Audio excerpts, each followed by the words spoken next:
அனைவருக்கும் வணக்கம். சைவ சமயத்தின் முழுமுதற் கடவுளாகிய சிவபெருமான்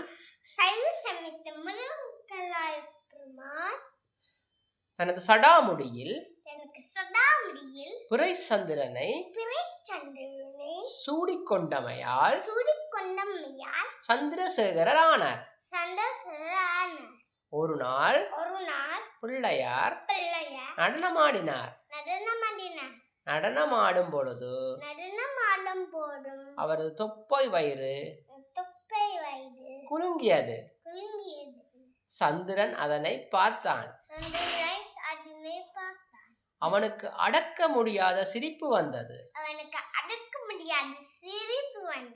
பிள்ளையாருக்கு கடுங்கோபம் வந்தது. சந்திரனை பார்த்து தேய்ந்து போவா என சபித்தார். சந்திரன் தேய்ந்து தேய்ந்து பிறை வடிவமானான்.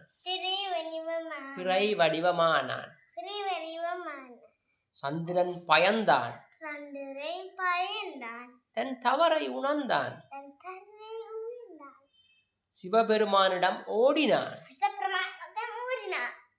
அவரது பாதங்களில் வீழ்ந்து வணங்கினான். சிவபெருமான் சந்திரனை பார்த்து இறங்கினார். பிறை சந்திரனை தன் சடாமுடியில் சூடிக்கொண்டார். அதனால் சந்திரசேகரர் கடவுளை வணங்குவோம், கருணை பெறுவோம். நன்றி, வணக்கம்.